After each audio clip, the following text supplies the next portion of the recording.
Notre histoire commence dans une petite ville tranquille de Californie appelée Lone Crow.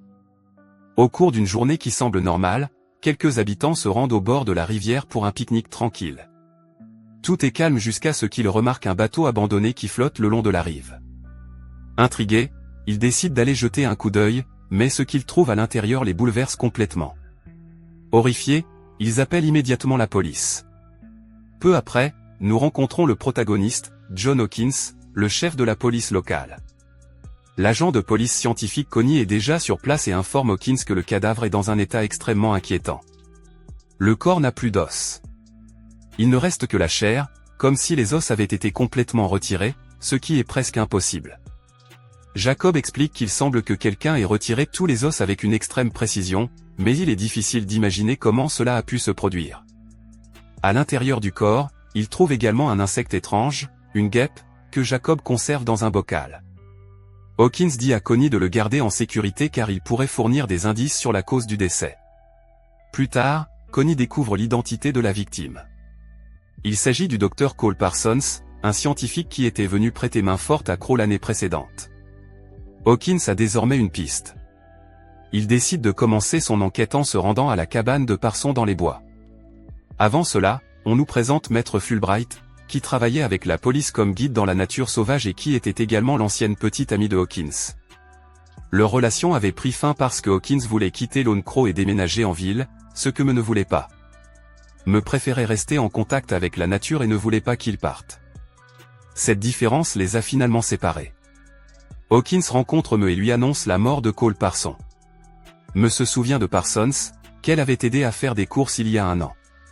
Elle savait qu'il menait des expériences scientifiques dans la forêt, mais elle ne connaissait pas beaucoup de détails. Hawkins lui demande de se joindre à lui dans cette expédition périlleuse et Mag accepte. Avant de partir, Hawkins tente de recueillir plus d'informations et découvre un autre détail inquiétant. Cole Parsons avait une petite fille qui avait disparu 1 an auparavant et qui n'avait jamais été retrouvée. Le lendemain, Hawkins, Me et Jacob rassemblent leur équipement et s'enfoncent dans la forêt. Une partie du voyage les oblige à se déplacer en bateau pour atteindre la cabane isolée. Pendant le trajet, Connie appelle Hawkins et lui dit que la guêpe qu'ils avaient trouvée dans le corps de Parson était morte la veille, mais qu'elle est maintenant revenue à la vie. Connie demande si elle doit l'envoyer au laboratoire, mais Hawkins lui dit d'attendre leur retour. À la tombée de la nuit, Hawkins, Meg et Jacob atteignent enfin leur destination, la vieille cabane au bord du lac où vivait le Dr Cole Parsons. Mais au lieu d'un refuge accueillant au bord du lac, la cabane semble désormais abandonnée et inquiétante, presque comme une maison hantée. Il est clair que personne n'a vécu là depuis longtemps. En fouillant, nous remarquons des détails étranges et inquiétants, comme le plafond qui bouge de manière anormale, suggérant quelque chose de sinistre. Hawkins trouve une pièce dont la porte est fermée à clé. Comme il est tard et qu'il se trouve au cœur de la forêt, il décide de passer la nuit dans la cabane malgré l'atmosphère inquiétante. Soudain, les lumières de la cabane s'allument toutes seules, rendant l'atmosphère encore plus inquiétante. Ils trouvent une porte menant au sous-sol et décident d'aller voir. Ils y découvrent une grande source d'énergie, une étrange machine qui ressemble à un chargeur industriel surdimensionné. Bien qu'ils ne comprennent pas tout à fait à quoi elle sert, elle semble puissante et dangereuse. En inspectant les placards de la cuisine, ils remarquent des câbles épais qui montent à l'étage, ce qui suggère que la machine pourrait être cachée dans le grenier. La pièce que Hawkins avait trouvée fermée à clé est maintenant mystérieusement ouverte. Ils découvrent que les murs sont couverts de dessins bizarres et de symboles occultes mélangés à des notes scientifiques et à des objets étranges. Alors qu'ils inspectent tout, une grosse mouche pique soudainement Jacob au visage. Furieux et bouleversé, Jacob sort en courant de la pièce pour se calmer. Peu après, Hawkins contacte Connie et lui demande de découvrir qui a construit cette étrange maison. Mais en raison des interférences électromagnétiques provenant du grenier, leur connexion est à nouveau coupée. Cette nuit-là, Jacob commence à se sentir très mal, probablement à cause de la piqûre de l'insecte qu'il a reçue plus tôt. Personne ne parvient à dormir correctement. Il confie à Hawkins qu'il sent qu'il y a quelque chose qui ne va vraiment pas dans cet endroit. Soudain, ils entendent un bruit provenant de l'extérieur. Il s'agit de Linda, la femme du Dr Cole Parson, qui est venue chercher son mari disparu. Hawkins explique rapidement qu'ils sont de la police et que le corps de Cole a été retrouvé près de la rivière. Linda, réalisant qu'ils n'ont pas d'intentions hostiles, baisse son arme. Ils s'assoient tous pour discuter. Hawkins demande à Linda comment elle a trouvé cette cabane isolée. Elle révèle qu'elle a reçu des informations d'une agence privée et qu'elle est arrivée hier pour chercher Cole. Pendant qu'il parle, Meg descend à la cave, espérant rétablir l'électricité dans la cabane. Là, le public aperçoit la silhouette fantomatique d'une petite fille qui la suit. Lorsque Meg se retourne, elle trouve une poupée et la garde avec elle, devinant son importance. Pendant ce temps, Hawkins remarque que Jacob n'est pas dans la pièce et sort pour le chercher. Il lève les yeux et voit quelque chose d'étrange provenant du grenier. Les trois courent à l'étage et trouvent Jacob piégé dans l'étrange machine qu'il soupçonnait auparavant. Ils le sortent rapidement, mais il est clair qu'il n'est plus lui-même, il semble confus et détaché. Pendant ce temps, Linda se trouve devant l'étrange machine. Visiblement bouleversée, Meg s'approche d'elle et lui demande ce qu'est réellement cet appareil.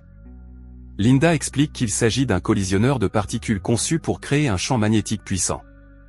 Hawkins emmène alors Linda dans la pièce remplie de croquis obscurs et de symboles inquiétants. Linda, horrifiée, dit qu'elle a vécu avec Cole pendant 10 ans, mais elle est certaine que ce travail tordu n'est pas le sien. Elle pense que quelque chose de beaucoup plus sombre a pris le dessus sur lui. Au milieu de tout cela, Hawkins trouve un ordinateur portable protégé par un mot de passe. Il demande à Linda de l'aider à le déverrouiller, mais avant qu'elle ne puisse le faire, ils aperçoivent Cole Parsons en personne devant la porte, vivant et apparemment normal. Ils sortent en courant, sous le choc, réalisant qu'il ne s'agit pas d'une illusion. Linda, submergée par la colère et la trahison, gifle Cole. Il accepte en silence, disant qu'il mérite tout ce qui lui arrive. De retour à l'intérieur, il s'assoit pour discuter. Hawkins exige des réponses sur l'endroit où Cole se trouvait et ce qui s'est passé, lui rappelant qu'ils ont trouvé un cadavre et qu'ils pensaient que Cole était mort.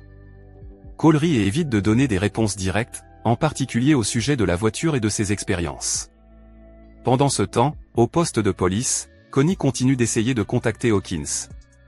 Remarquant quelque chose d'inquiétant, elle se rend compte que la guêpe qu'ils avaient trouvée morte est non seulement revenue à la vie, mais qu'elle s'est multipliée en deux. Au même moment, nous voyons que l'état de Jacob empire.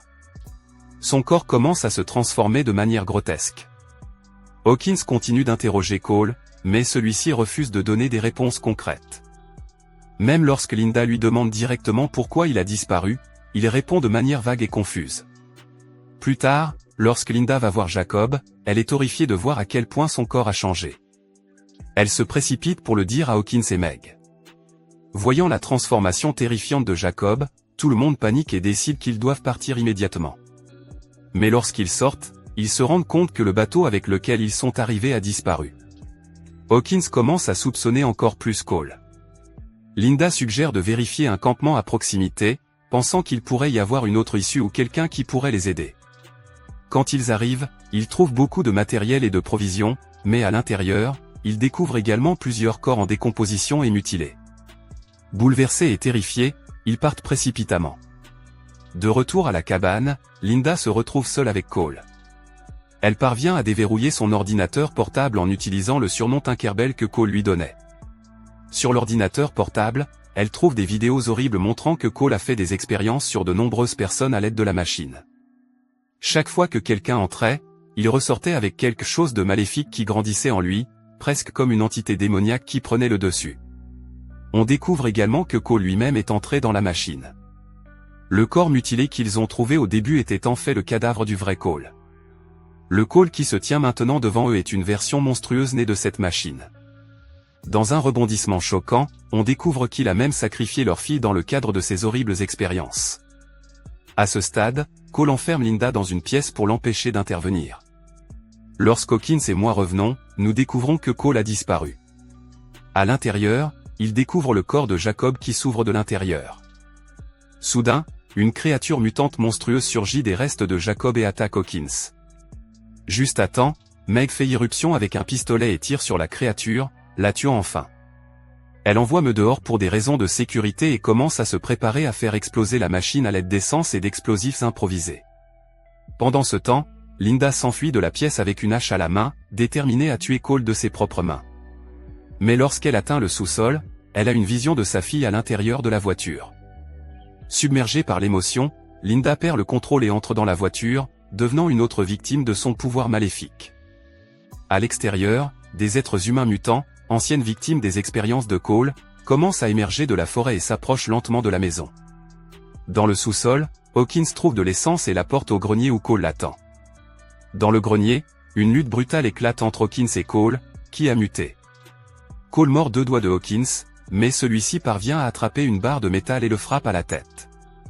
Profitant de l'occasion, Hawkins met le feu au grenier. Meg parvient à s'échapper, mais Cole attrape Hawkins, l'empêchant de partir. Une énorme explosion ravage la maison, détruisant tout ce qui se trouve à l'intérieur. Hawkins meurt dans l'explosion, se sacrifiant pour mettre fin à la terreur. Meg reste seule et bouleversée. Et maintenant, l'histoire fait un bond en avant de 8 mois. Nous voyons Meg chez elle, enceinte. Connie arrive pour lui rendre quelques effets personnels de Hawkins. Après le départ de Connie, Meg brûle ses objets, puis nous voyons le corps complètement décomposé de Me sous un arbre.